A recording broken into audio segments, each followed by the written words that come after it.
राज्य शासन के माध्यम से आमी साइकिल प्रेमी फाउंडेशन को सहकार्य करूंगा।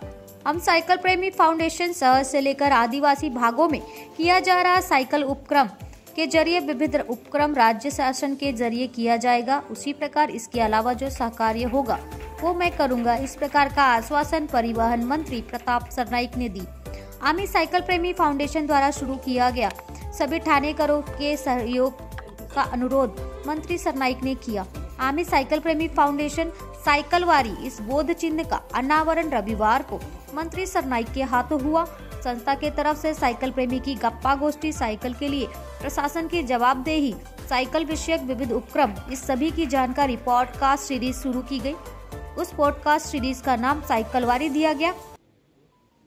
सध्या म्हात्रे आणि त्यांचे सगळे सहकारी म्हणजे जवळजवळ मला आनंद ह्या गोष्टीचा झाला की ठाणे महापालिका क्षेत्रामध्ये जवळजवळ असे सायकल स्वार सतिक आहेत आणि जनजागृती करण्यासाठी ही मंडळी ज्यावेळेस रस्त्यावर उतरत असतात आणि लांबचा प्रवास सुद्धा करत असतात। म्हणजे मला जी माहिती मिळाली ते 450-500 सायकल स्वार हे ठाणे महापालिका क्षेत्रामध्ये जेव्हा फिरत असताना असतात। लहान मुलांचाही ते सराव करत असतात।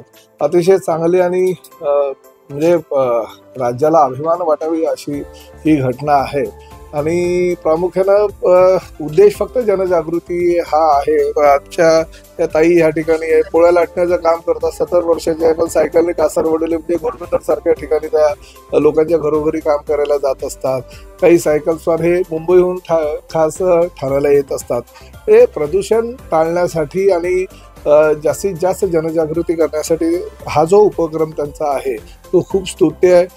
मला माहिती त्यांनी जी दिली त्यामध्ये प्रज्ञाताईंनी सांगितलं की जव्हारचे काही उपक्रम आम्ही घेतोय आणि त्यासाठी सुद्धा जे काही सहकार्य लागेल, पालघर जिल्ह्याचा संपर्क प्रमुख म्हणून आणि राज्याचा मंत्री म्हणून निश्चितपणे त्यांच्या ह्या कामामध्ये मी त्यांचा एक सहकार्य म्हणून सोबत राहील आणि भविष्यामध्ये जे काही सहकार्य मदत राज्य शासनाच्या माध्यमातून असू द्या किंवा प्रताप सरनाईक म्हणून वैयक्तिक असू द्या, ते सगळं मी त्यांना निश्चितपणे करेल। त्यांच्या भावी कार्य शुभेच्छा आणि आज सदस्य झालेले हळूहळू पूर्ण ठाणेकरांना तुमच्या ह्या मोहिमेमध्ये सहभागी करून घ्या या शुभेच्छा देतो।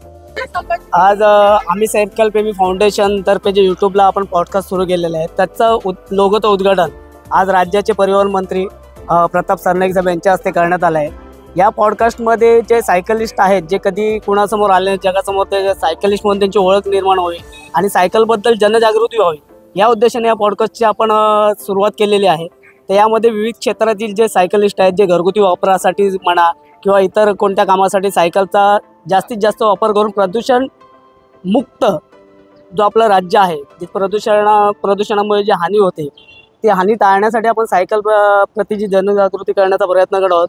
त्या माध्यमातून आपण विविध क्षेत्रातील जे मान्यवर आहेत किंवा सायकल त्यांच्या मुलाखती यातून दाखवणार आहोत। त्यातील एक आपल्या दुर्गा मावशी आहेत, त्या 70 वर्षाच्या आहेत, त्यांचा आपण पॉडकास्टनी सुरुवात केलेली आहे। अशाच विविध मान्यवर आहेत जे आता हे सायकलिस्ट देतात। आम्ही सायकल प्रेमी फाउंडेशनचा उद्दिष्ट हेच आहे की प्रदूषणमुक्त जे आपलं राज्य आहे आणि जास्तीत जास्त सायकल वापर नागरिकांनी करावी, त्याच माध्यमातून पॉडकास्टची सुरुवात केलेली आहे। त्याच माध्यमातून आपल्या ज्या सायकल प्रेमी जमलेले आहेत आपण बघू शकता आणि अशीच विविध सामाजिक कार्यसुद्धा आपल्या फाउंडेशनतर्फे करण्यात येतात। त्याचाच एक भाग आपण पुढच्या महिन्यात सायक्लो एजू म्हणून करत आहोत। त्या माध्यमातून विविध जे गरजू विद्यार्थी असतात ज्यांना सायकल वापरामुळे त्यांच्या शारीरिक व मानसिक जे खच्चीकरण असतं ते थांबण्याच्या उद्देशाने आपण सायक्लो एजू म्हणून एक उपक्रम राबवतो। त्यातून आपण त्यांना शैक्षणिक साहित्य आणि सायकल हे आपण भेट देत असतो आणि त्यात सायक्लो एजूच्या तर आपण हे पॉडकास्टच्या यूट्यूब चॅनलमध्ये पॉडकास्ट सुरू केलेलं आहे सायकलवर, त्याचा आपण ओपनिंग केलेलं आहे। त्याच माध्यमातून आपण इथे जमलेलो आहोत। सहभागी होण्यासाठीच आपण वेगवेगळे आपण एक राईड आयोजित करतो, ठाण्यामध्ये म्हणा, मुंबईमध्ये म्हणा किंवा लॉंग राईड जे सायकलिस्ट असतात त्या माध्यमातून लोकांनी सायकलशी जास्तीत जास्त कनेक्ट व्हावं या उद्देशानं आपण दर आठवड्यातून एक राईडची आयोजन करतो। त्यामध्ये जे शिकवणारे असतात, ज्यांना सायकल चालवायला भीती वाटते त्या लोकांना शिकवण्यासाठी सुद्धा आपल्या फाउंडेशनतर्फे विविध ठिकाणी सायकल प्रशिक्षण आपण देत असतो। आपल्याच फाउंडेशनमधील काही सदस्य आहेत जे वेळात वेळ काढून कुठल्याही प्रकारचं मानधन न घेता ते शिकवण्याचं कार्य करत असतात। पुढचं उद्दिष्ट म्हणजे म्हणण्यापेक्षा सायकल प्रेमी फाउंडेशनतर्फे आपण सायक्लो एजू जो उपक्रम राबवतो तो जास्तीत जास्त गरजू विद्यार्थ्यांपर्यंत पोहोचावा। आणि उद्दिष्ट म्हणण्यापेक्षा हे एक आम्ही सामाजिक कार्य हाती घेतलेलं आहे की ज्यातून सायकल आणि आपले शारीरिक जे आपण बोलतो स्वास्थ्य ते टिकण्यासाठी मदत व्हावी, यासाठी आम्ही सायकल प्रेमी फाउंडेशनची आपण स्थापना केलेली आहे।